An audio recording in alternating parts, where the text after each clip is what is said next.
我会尽快得到陨落心炎，替你炼制出躯体的。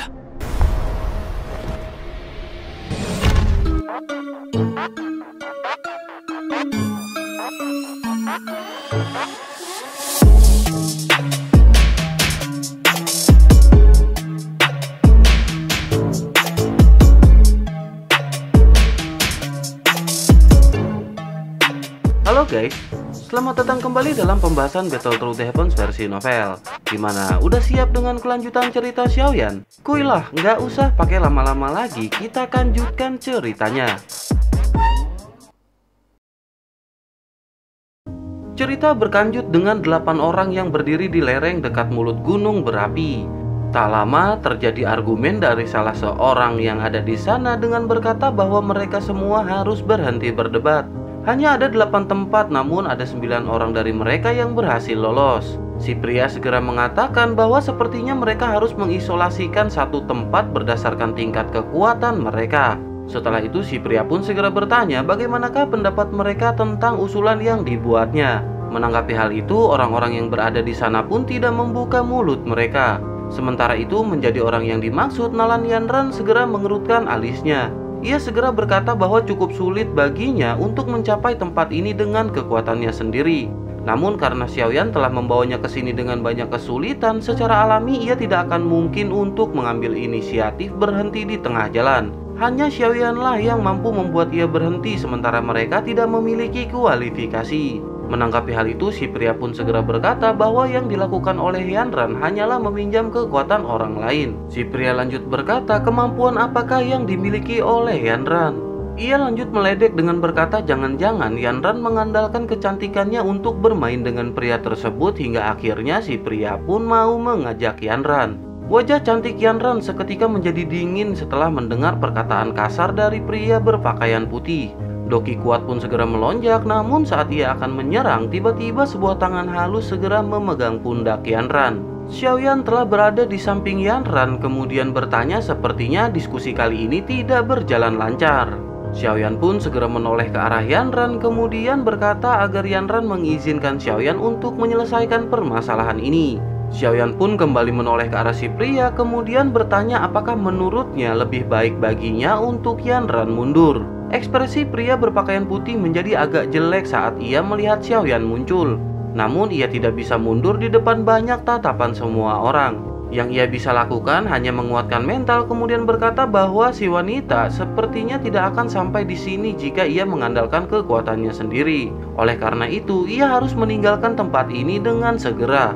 Menanggapi hal itu, Xiaoyan pun segera menoleh ke semua orang kemudian bertanya apakah ada orang lain yang berpikir seperti ini.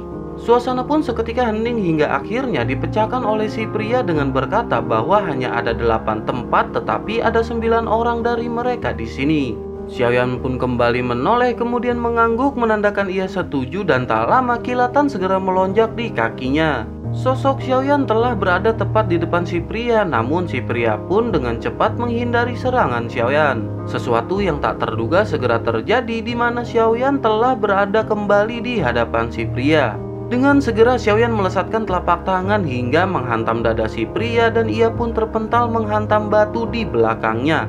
Seteguk darah merah segera dimuntahkan saat tubuh si pria berpakaian putih itu terbang mundur dan menghantam batu besar. Saat ini ia benar-benar kelelahan dan tidak mampu untuk bergerak setelah menerima serangan keras dari Xiaoyan. Setelah itu Xiaoyan pun segera berkata bahwa saat ini hanya ada 8 orang yang tersisa dari mereka. Menanggapi perkataan dan tindakan dari Xiaoyan, tatapan Feng Qing'er segera menyapu ke arahnya. Ia dengan dingin tertawa kemudian berkata bahwa Xiaoyan benar-benar sangat sombong. Sepertinya pavilion petir angin mereka tidak dapat dibandingkan dengan sikap yang baru saja ditampilkan oleh Xiaoyan. Xiaoyan hanya tersenyum menghadapi ejekan yang dilontarkan oleh Feng Qing'er. Xiaoyan lanjut berkata bahwa ini adalah kasus orang lemah yang ditindas. Namun Xiaoyan merasa heran bagaimana ia bisa dikatakan lebih sombong dibandingkan pavilion petir angin. Hal itu dikarenakan pavilion petir angin menggerakkan beberapa elit dozong untuk mengelilingi Xiaoyan. Xiaoyan pun lanjut meledek, bukankah dengan begitu maka pavilion petir angin tidak memiliki kemurahan hati terhadap orang lemah seperti Xiaoyan? Kilatan dingin segera melintas di mata Feng Qing'er, kemudian ia pun berkata jika kolam darah gunung surga tidak akan muncul maka ia benar-benar ingin menguji kemampuan milik Xiaoyan.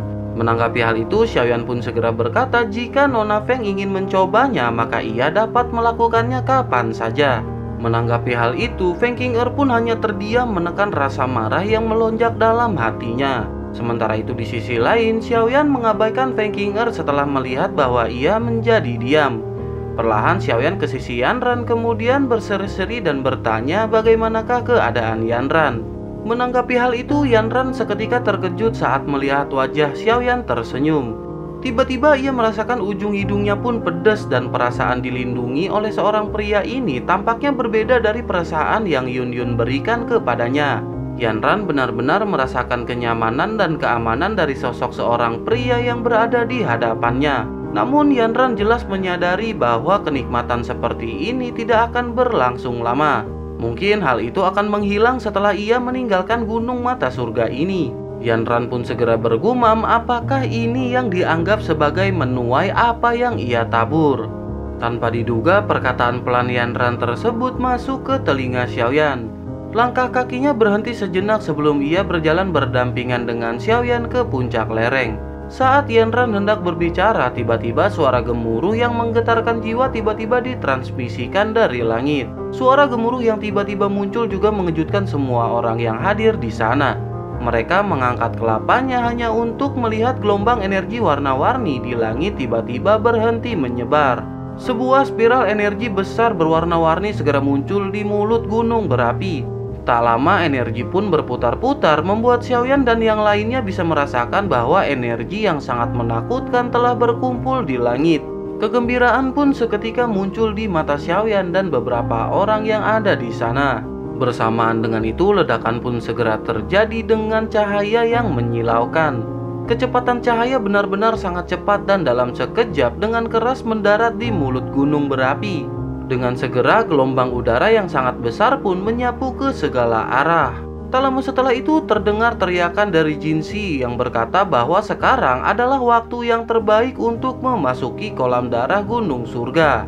Ia pun segera memerintahkan semua orang untuk segera masuk ke dalamnya.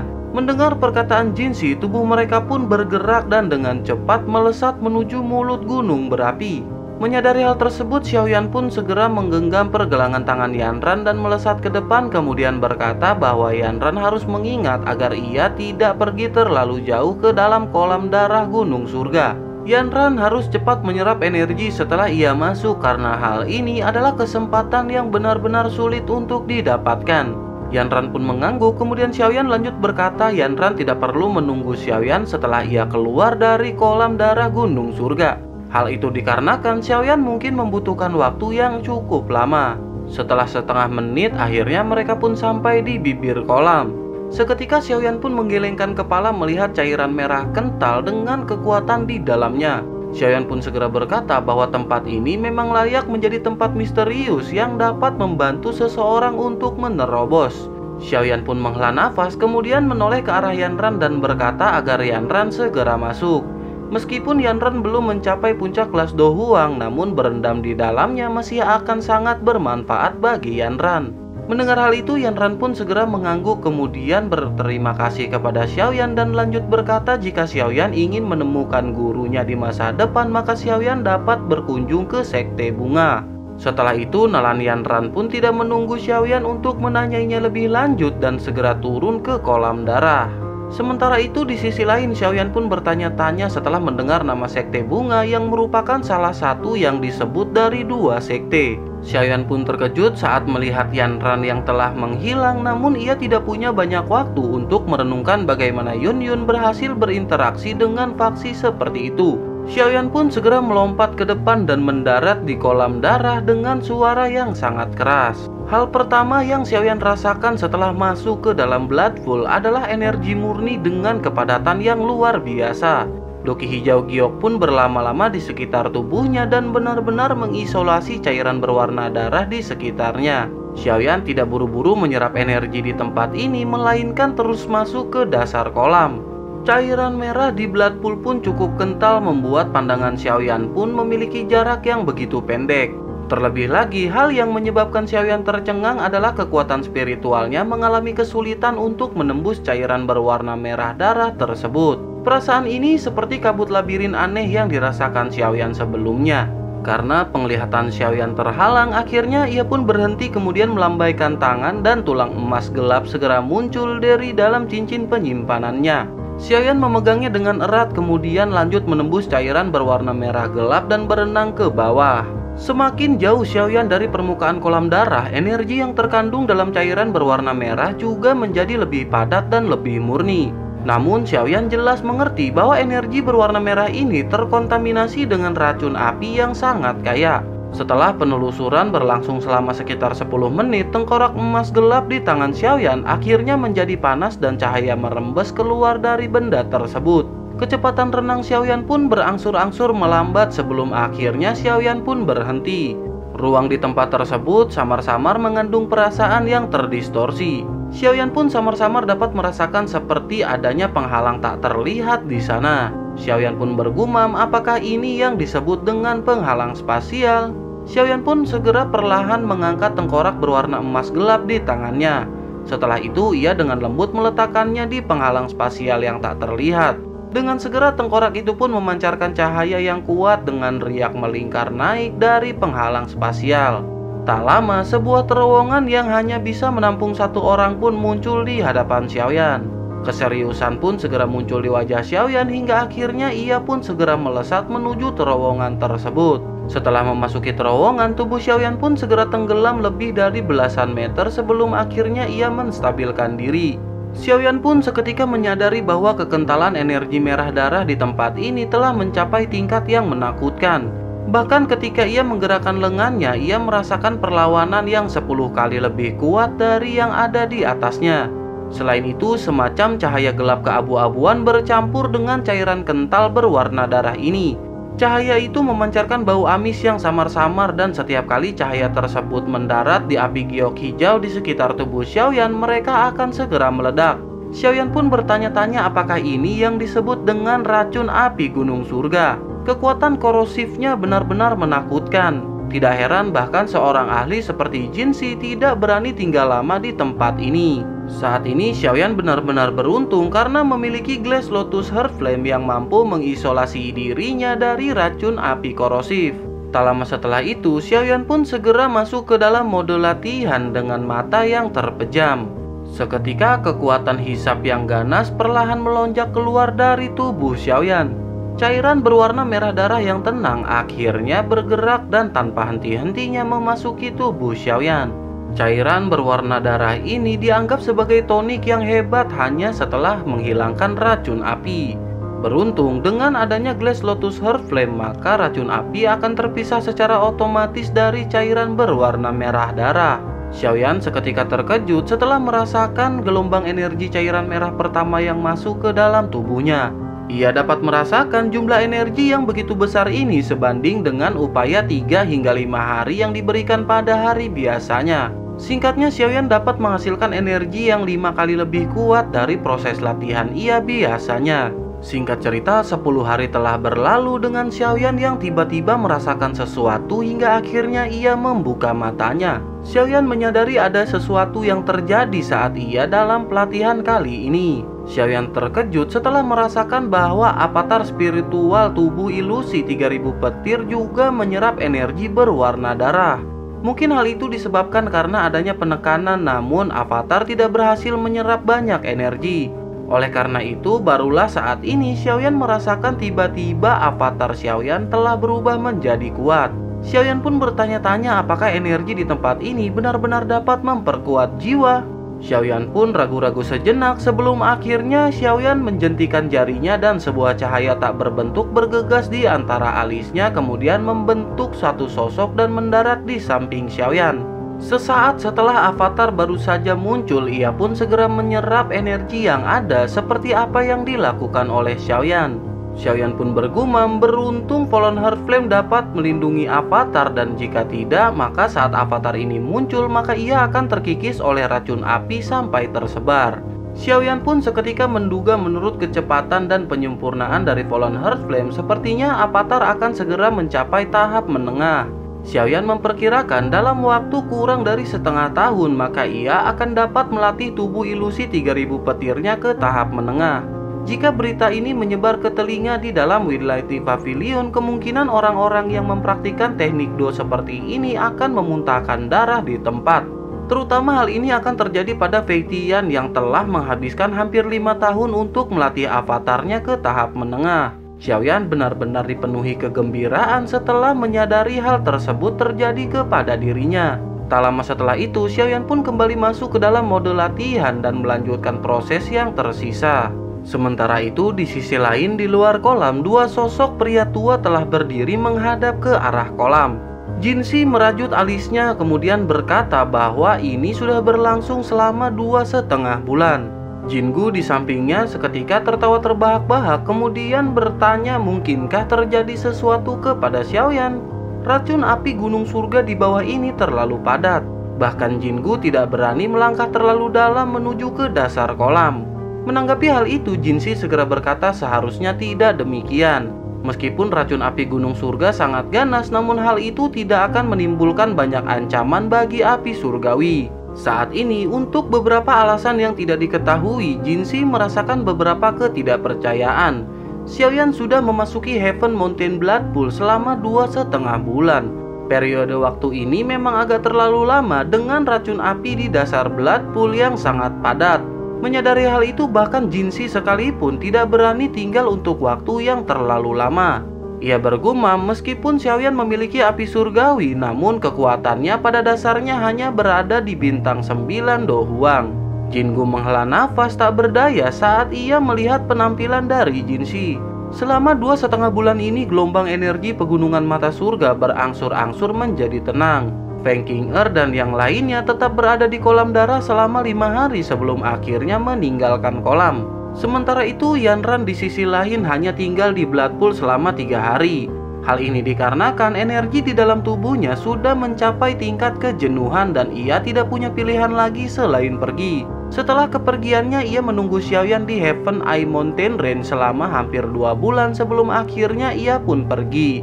Dengan kata lain, Xiaoyan adalah satu-satunya orang yang tersisa di Heaven Eye Mountain Range untuk saat ini. Setelah merenung beberapa saat, Jinxi segera berkata bahwa jika masih tidak ada berita hari ini, maka ia akan memasuki kolam darah dan melihat apa yang terjadi. Saat ini, Jinxi benar-benar khawatir karena ia masih membutuhkan bantuan Xiaoyan untuk mengeluarkan racun api di dalam tubuhnya.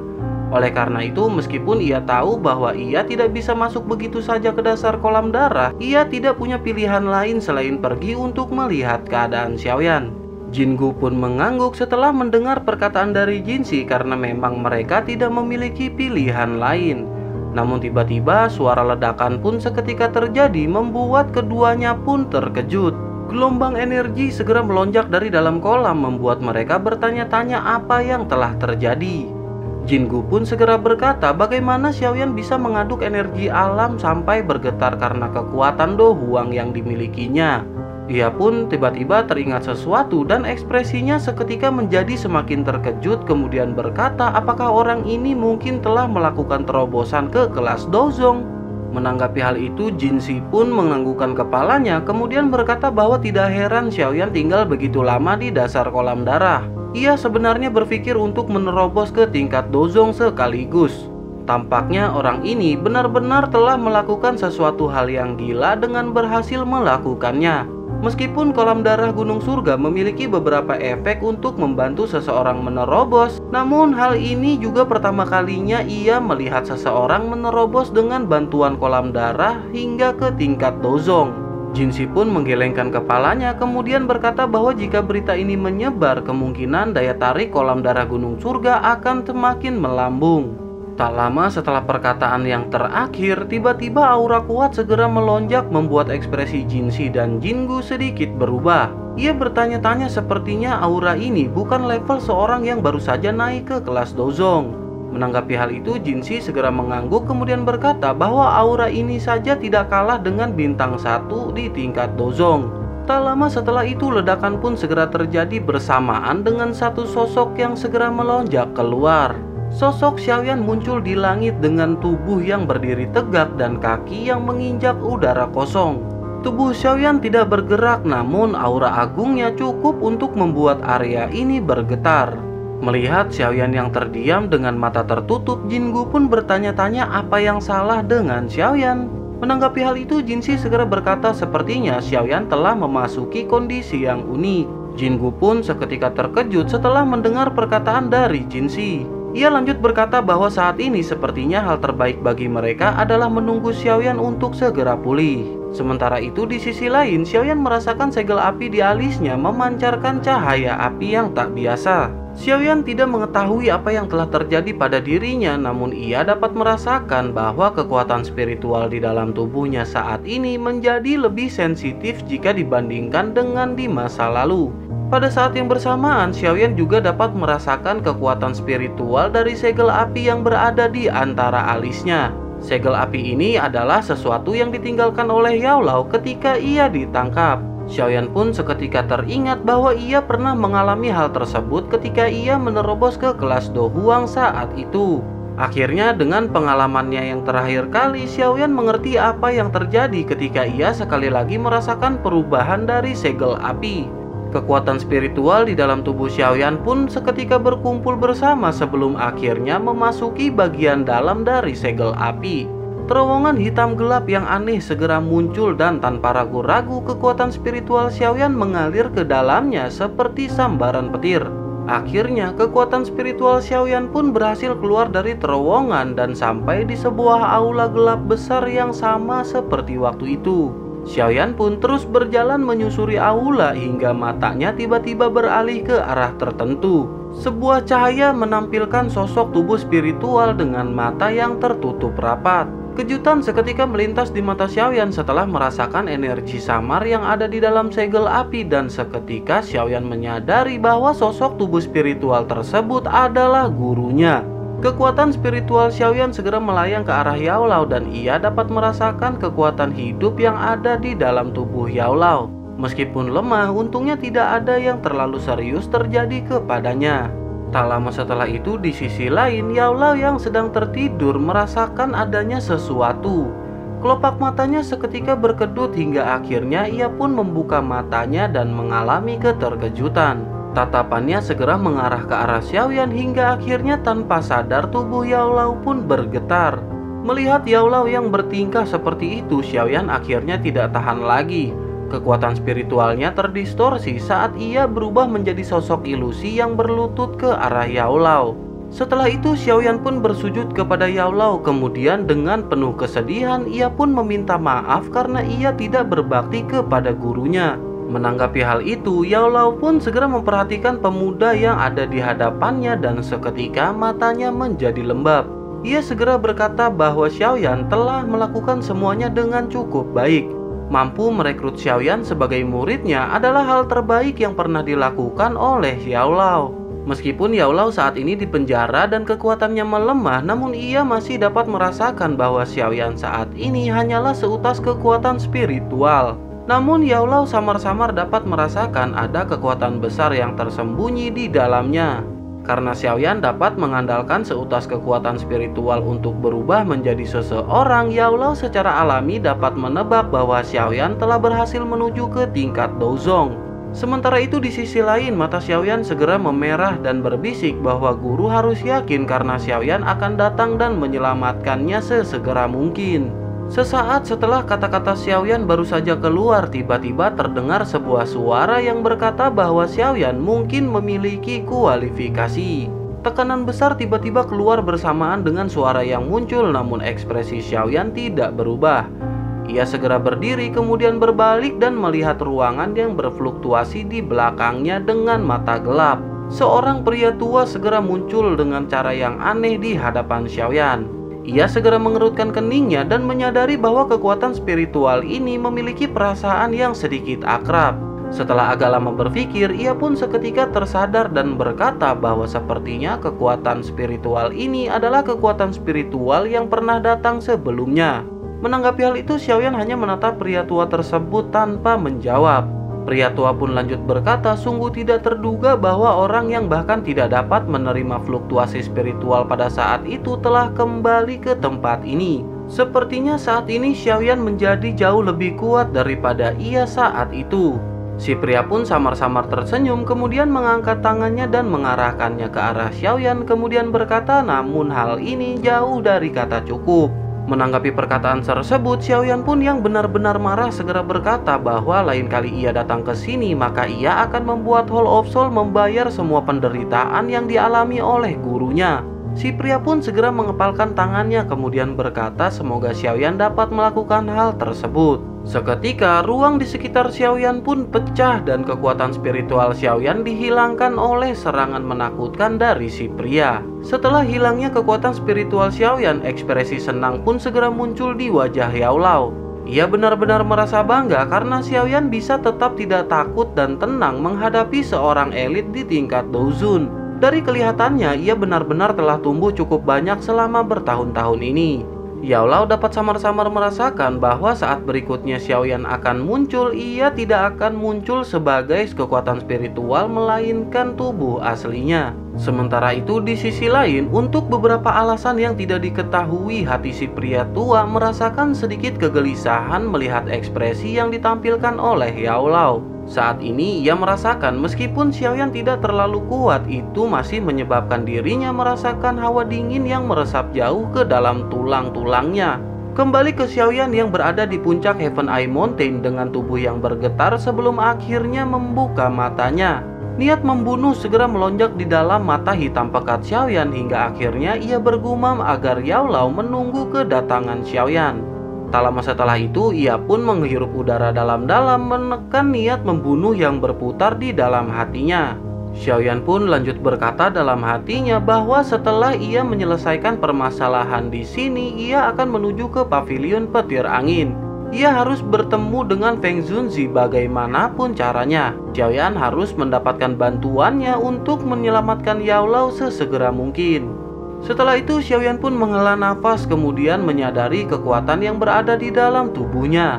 Xiaoyan merasakan kekuatannya saat ini seharusnya sudah stabil pada level bintang 1 Dozong. Setelah itu Xiaoyan pun melirik ke arah Jinxi dan Jingu kemudian kakinya bergerak dan perlahan melangkah berjalan di udara kosong turun dari langit. Setelah Xiaoyan sampai, Jingu pun memberikan selamat kepada Xiaoyan atas kemajuannya ke kelas Dozong. Menanggapi hal itu, Xiaoyan pun menangkupkan tangannya kemudian tersenyum dan berkata bahwa ia hanya beruntung.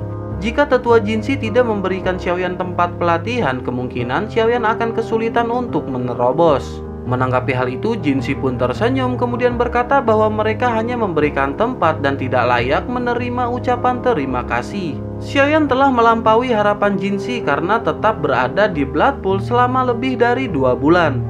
Bahkan Jinxi tidak berani tinggal di dalamnya untuk waktu yang terlalu lama.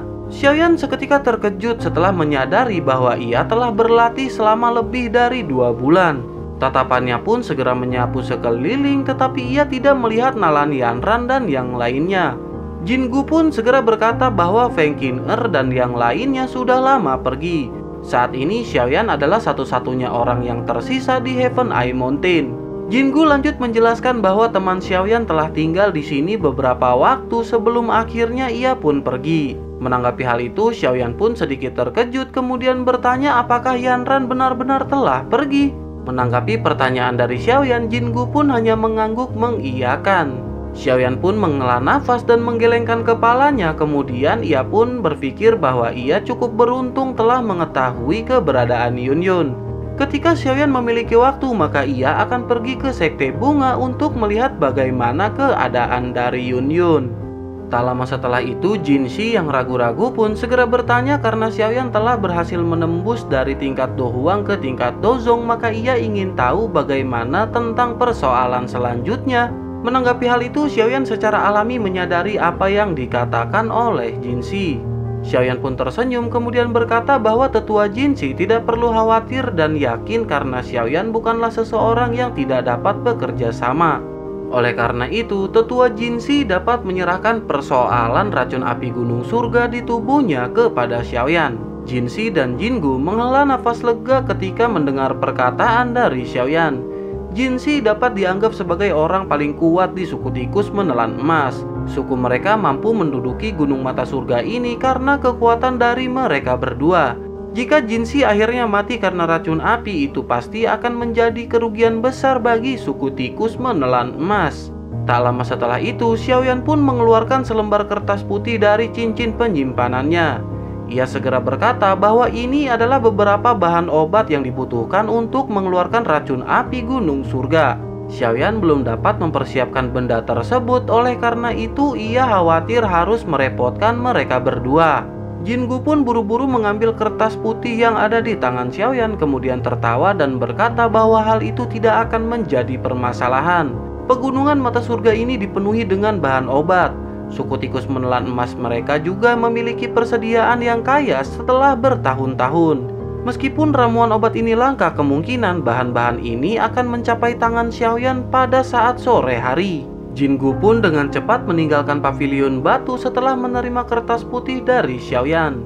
Ia bergegas ke tengah gunung dan mempersiapkan semua bahan obat yang diperlukan secepat mungkin. Xiaoyan pun hanya dapat tersenyum saat melihat Jingu menghilang dengan cepat. Tak lama setelah itu, Jinsi pun berkata jika Xiaoyan bisa mengeluarkan racun api di dalam tubuhnya, maka suku tikus menelan emas akan memperlakukan Xiaoyan sebagai teman seumur hidup. Meskipun suku tikus menelan emas mereka tidak dapat dibandingkan dengan binatang ajaib kuno, namun mereka memiliki reputasi di dunia binatang ajaib. Selain itu, karena jumlah mereka yang sangat besar dan banyak, maka mereka mengetahui sejumlah besar informasi. Mendengar hal itu, hati Xiaoyan pun seketika tergerak. Kemudian Xiaoyan yang semula ragu-ragu akhirnya bertanya jika begitu, bisakah Xiaoyan menanyakan sesuatu kepada tetua Jinsi? Jinsi pun tersenyum, kemudian mengangguk dan mempersilahkan Xiaoyan untuk bertanya. Xiaoyan menghela nafas, kemudian dengan perlahan bertanya, bolehkah Xiaoyan tahu jika tetua Jinsi pernah mendengar tentang klan Gu? Mendengar dua kata yang baru saja disebutkan oleh Xiaoyan, seketika ekspresi dari Jinsi pun langsung berubah.